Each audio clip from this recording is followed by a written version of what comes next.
안녕하세요. 저는 올해 50대 중반인 여자입니다. 저는 몇 달 전에 이혼했던 전 남편과 다시 재결합을 했어요.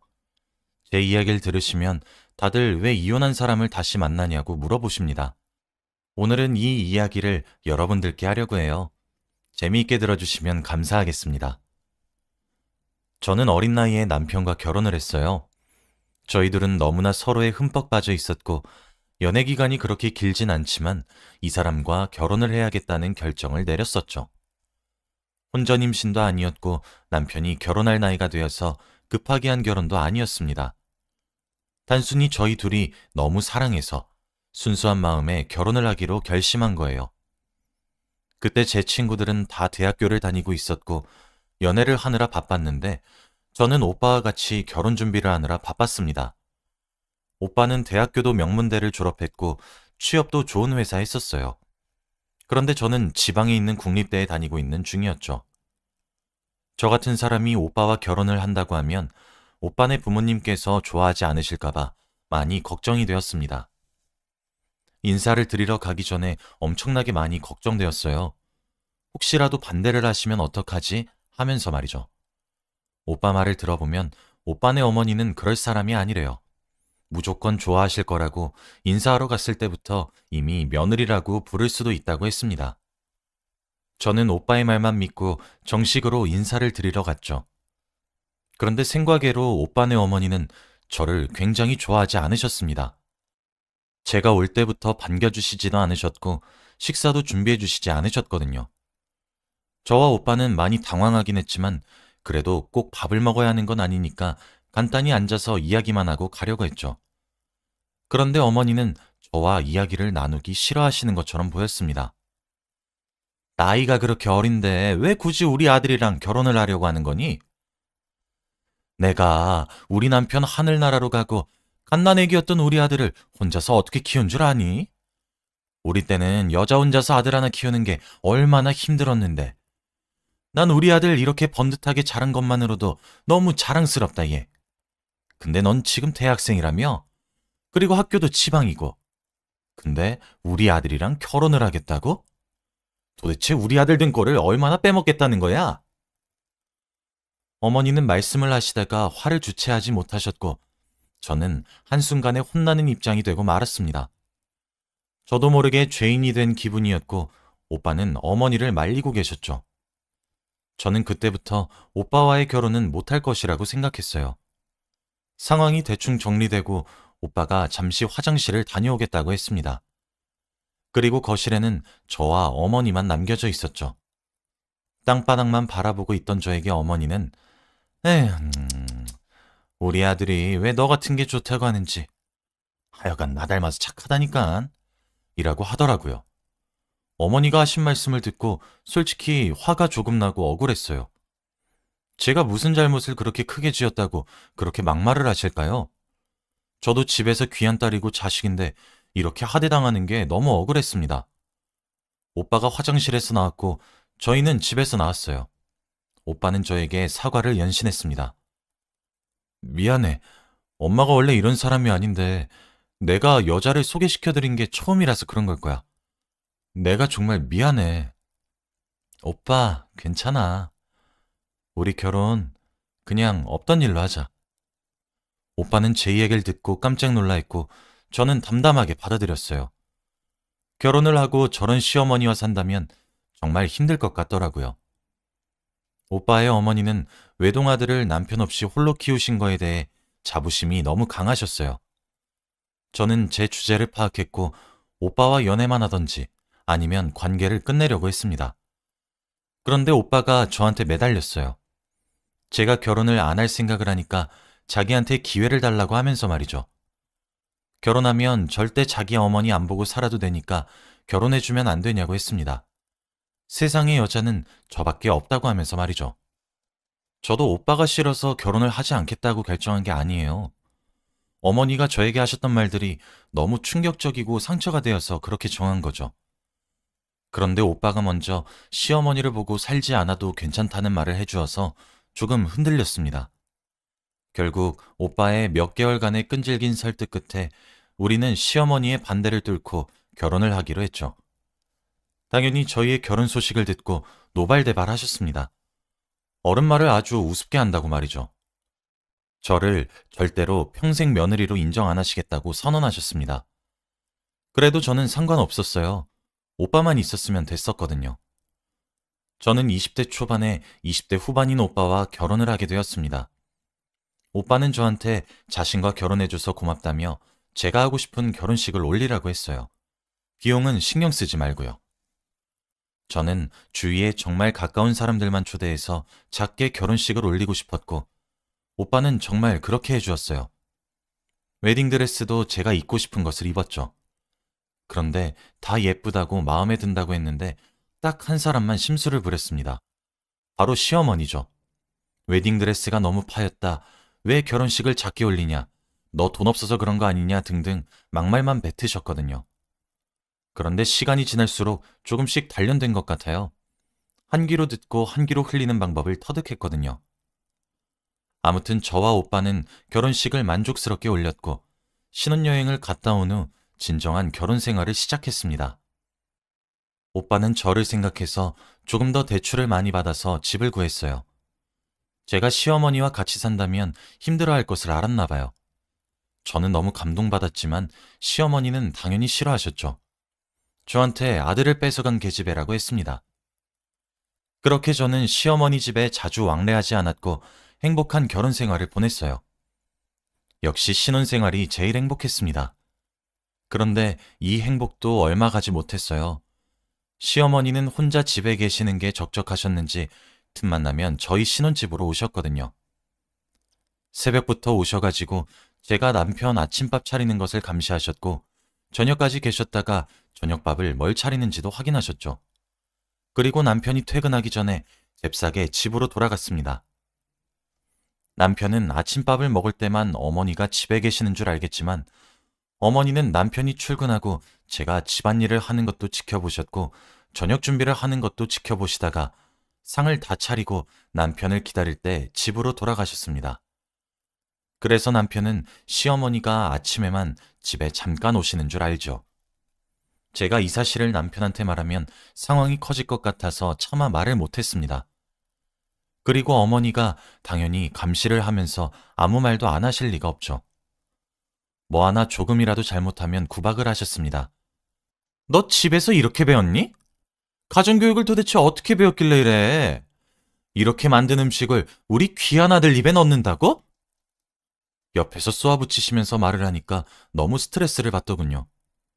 제가 알아서 한다고 해도 어머니는 아랑곳하지 않으셨습니다. 남편은 제가 해준 음식 맛있다고 잘만 먹는데 말이죠. 하지만 시어머니의 괴롭힘은 이걸로 끝이 아닙니다. 시어머니는 저한테 쓴소리를 한 번도 안 한 적이 없으세요. 그런데 말로만 하면 몰라요. 손까지 올라가셨습니다. 제가 마음에 들지 않는 행동을 하면 저를 찰싹찰싹 때리셨죠. 제가 아침밥을 먹고 점심 먹기 전에 집안일을 한다고 청소기를 돌리고 이제 걸레질을 하려고 했어요. 그런데 요즘 시대가 좋아져서 편하게 걸레질을 할 수 있는 기계가 있거든요. 저희 집도 남편이 사줘서 그걸 쓰려고 했습니다. 그런데 시어머니가 제가 그걸 쓰고 편안하게 걸레질을 하려고 하니까 노발대발 하시더라고요. 어머머, 너 지금 뭐 하는 거니? 우리 때는 그런 거 안 쓰고 걸레질 했어. 당장 그거 넣어놓지 못해? 이러면서 저한테 자신이 했던 옛날 방식으로 걸레질을 하라고 하시는 겁니다. 저는 왜 굳이 그래야 하냐고 편하게 걸레질 하려고 산 물건인데 써야 하지 않냐고 했어요. 그런데 시어머니는 말할 핑곗거리가 없으셨는지 갑자기 자리에서 일어나시더니 저한테 다가오셨죠. 그러면서 자신의 손을 제 등 어깨 머리에 한 대씩 찰싹찰싹 때리시면서 어디서 어른이 말하는데 말대꾸를 해? 라고 하셨습니다. 차마 제가 시어머니를 때릴 수는 없으니 맞고만 있었죠. 그런데 시어머니가 약하게 때리는 것도 아니세요. 굉장히 아프게 때리십니다. 솔직히 하루 이틀이면 참을 수 있었는데 그걸 매일같이 하시니까 몸도 상하고 정신적으로도 피폐해지더라고요. 그리고 가끔씩은 꼬집기도 하셨습니다. 시어머니의 손찌검 때문에 제 몸에는 상처가 점점 많아졌고 아침에 눈을 뜨고 일어날 때면 온몸이 찌뿌둥했죠. 어느 날 시어머니가 꼬집어서 멍이 크게 들었어요. 그 멍을 보고 남편이 심각하게 물어보는 겁니다. 요즘 대체 왜 이렇게 몸에 상처가 많냐고 하면서 말이죠. 저는 순간 눈에서 눈물이 차올랐고 저도 모르게 그만 남편 앞에서 울음이 터지고 말았습니다. 그리고 모든 사실을 다 말했어요.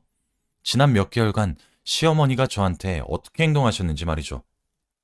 저는 울분을 토했고 남편한테 말하고 나니 속이 조금 시원해졌습니다. 그런데 남편의 표정을 보니 정말 화가 잔뜩 난 표정이더군요. 남편은 그날 시어머니에게 찾아가서 화를 불같이 냈습니다. 제발 저를 괴롭히지 말라고 하면서 말이죠. 시어머니는 아들이 며느리 편을 드니까 충격을 받으셨나 봅니다. 그런데 저는 그날 남편이 그렇게 말하면 시어머니가 저를 괴롭히지 않을 줄 알았습니다. 하지만 그렇지 않았어요. 시어머니는 더 오기가 생기셨는지 더 심하게 괴롭히셨습니다. 점점 괴로워지고 정신적으로 힘들어졌어요. 시어머니는 자신의 아들을 뺏은 여자가 마음에 들지 않았겠죠. 저는 시간이 지나면 인정해 주시겠지, 아이를 낳으면 인정해 주시겠지 했습니다. 그래서 저는 임신을 했어요. 그래도 임산부한테는 괴롭히지 않겠다고 생각하면서요. 배가 점점 부풀고 아이의 성별이 알 수 있을 때쯤 되니까 떨리더라고요. 시어머니는 당연히 아들을 원하셨습니다. 저한테 아들 아니면 다 필요 없다고 하셨죠. 그래서 저도 나름 아들을 낳으면 어머니가 저를 며느리 취급해 주실 줄 알았어요. 다행히도 저는 아들을 임신했었습니다. 의사 선생님께서 저에게 축하드립니다, 왕자님이네요 라고 했을 때 얼마나 감격스러웠는지 몰라요. 드디어 어머니가 저를 며느리로 인정해 주시고 그동안의 고생이 끝냈다고 생각하니까 눈물이 났죠. 그래서 집으로 돌아가자마자 시어머니에게 아들 소식을 전해드렸어요. 당연히 시어머니가 펄쩍펄쩍 뛰면서 좋아하실 줄 알았거든요. 그런데 시어머니는 갑자기 말을 바꾸셨습니다. 아들도 갑자기 필요 없대요. 시어머니는 자신의 손자가 제 몸에서 태어난 걸 싫어하셨습니다. 제 피가 조금이라도 섞인 사람을 손주로 인정하기 싫대요. 그 말을 듣고 정말 충격을 많이 받았어요. 그리고 시어머니와 관계가 나아질 순 없겠다고 생각했죠. 어머니는 그냥 저라는 사람 자체를 싫어하신 거였습니다. 아들을 가져도 시어머니는 저를 며느리로 인정해 주시지 않았죠. 제가 출산을 하고 산후조리원을 나갈 때까지도 시어머니는 한 번도 아기를 보러 오시지 않으셨습니다. 어린 아들을 보는데 정말 눈물이 뚝뚝 흐르더라고요. 할머니한테 사랑 하나 받지 못하고 탄생을 축복받지 못했잖아요. 우리 아들이 너무 불쌍했고 미안했습니다.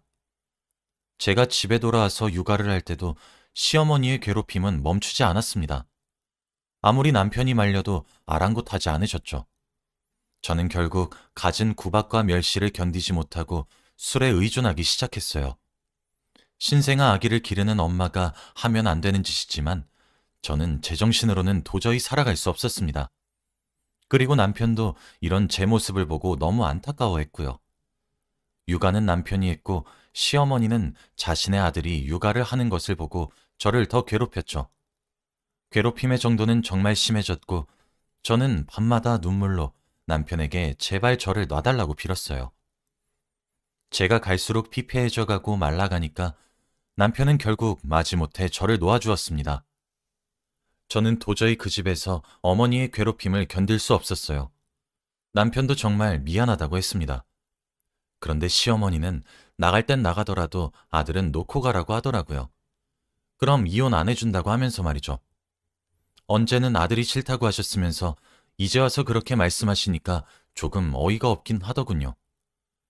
그래도 제가 선택할 수 있는 게 있나요? 저는 이혼을 간절히 원했고 그 집에서 나가는 게 목표였기 때문에 아들한텐 너무 미안했지만 결국 저 혼자 그 집에서 나왔습니다. 그리고 저는 친정집에 들어가서 살았어요.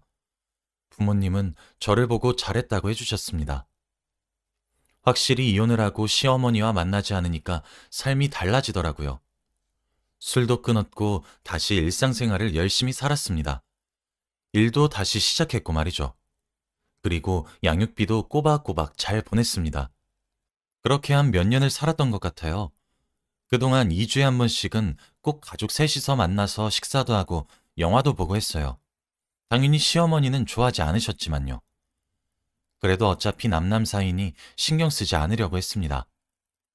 아들은 점점 커서 성인이 되어가는 중이었고 저와 전 남편도 점점 나이가 들어서 늙어가고 있었죠. 그만큼 시어머니도 예전과 달라지셨습니다. 어느 날 새벽에 문자 한 통이 오더라고요. 바로 시어머니의 부고 소식이었습니다. 장례식장 주소가 쓰여져 있었죠. 왠지 모르게 기분이 싱숭생숭하더라고요. 기쁘지도 슬프지도 않았습니다. 저는 옷을 갈아입고 장례식장으로 갔어요. 그런데 거기서 전 남편을 보는데 많이 힘들어하는 겁니다. 눈에는 초점이 없었고 한 끼도 안 먹은 것처럼 보였죠. 솔직히 이혼은 했지만 아직 그 남자를 사랑하고 있었던 것 같네요. 그래서 많이 걱정이 되었습니다. 저는 절을 하고 전 남편과 함께 이야기를 나누었어요. 그리고 밥도 먹이고 힘내라고 했습니다. 저는 집으로 돌아가서 과거의 일을 떠올렸어요. 저를 심하게 괴롭히던 시어머니가 갑자기 돌아가셨다고 하니까 안 믿겼거든요. 그리고 저는 금방 일상생활로 돌아올 수 있었습니다. 전 남편이 걱정되긴 했는데 이미 끝난 사이이고 연락을 하는 건 선 넘는 행동인 것 같아서 하지 않고 있었어요. 그런데 며칠 뒤 전 남편에게서 전화가 오더라고요. 잠깐 만나자고 하면서 말이죠. 그렇게 저와 전 남편은 저희 집 근처 놀이터에서 만나 이야기를 나누었습니다. 그런데 전 남편이 하는 말을 듣고 많이 놀랐어요. 그 사람이 저한테 다시 재결합을 하자고 했거든요. 이제 저 괴롭히는 시어머니도 없으니 다시 합치자고 하는데 솔직히 기분이 좋았습니다. 저는 아직 그 사람을 많이 좋아하고 있었거든요. 남편도 아직 저를 잊지 못했다고 했습니다. 저도 남편도 서로 아직 사랑하고 아들한테 안정적인 가족이 있는 게 나을 것 같아서 다시 시작하기로 했어요. 아들한테 이 소식을 말해주니 굉장히 좋아하더라고요. 아들은 그동안 성인이 되었습니다. 저희도 그만큼 나이가 많이 들었고요. 그렇게 몇십 년 만에 셋이서 한 지붕 아래에서 살게 되었어요. 정말 행복한 거 있죠? 따뜻한 가족의 품으로 들어오니까 너무 행복했습니다. 그렇게 한 몇 년을 살았던 것 같아요. 그동안 아들은 취직도 하고 여자친구도 사귀었고 저와 남편도 어색함 없이 신혼부부처럼 생활했습니다. 그런데 어느 날 아들이 좋은 소식을 들고 왔어요. 바로 결혼을 한다고 했습니다. 아들과 연애한 지는 몇 년이나 되었다고 하는데 이제 결혼할 시기가 되어서 결혼식을 올리고 싶대요. 저와 남편은 이미 예비 며느리와 자주 만나던 사이였고 좋은 여자인 것 같아서 당연히 승낙했죠. 저는 며느리한테 저희 시어머니처럼 그런 식으로 행동하지 않겠다고 다짐했습니다. 무조건 좋은 시어머니가 되겠다고 생각했어요. 아들이 결혼을 하니까 저는 아들보다 며느리가 더 좋은 것 같아요. 너무 귀엽고 예쁘고 제 딸 같습니다. 요즘은 아들보다 더 자주 만나서 데이트도 하고 그러다 보니 아들이랑 남편이 질투를 하네요. 둘은 아직 신혼인데 얼마 전 저희에게 아주 기쁜 소식을 안겨주었습니다. 바로 며느리가 임신을 했다고 해요. 저와 남편은 너무 기뻐서 동네를 뛰어다녔죠. 그리고 며느리한테 손 하나 까딱하지 말라고 했습니다. 집에서 모든 일은 아들한테 시키라고 했고 시댁에 놀러 오면 우리가 다 하겠다고 했죠. 확실히 제가 시어머니한테 괴롭힘을 많이 당하고 살았다 보니 제 며느리한테는 잘해주려고 하고 있어요. 며느리도 행복해하는 것 같아서 기분이 좋습니다. 남편과 재결합을 했던 게 정말 잘한 선택인 것 같아요. 저의 선택에 응원해 주시면 좋겠습니다. 제 이야기는 여기까지예요. 들어주셔서 감사합니다.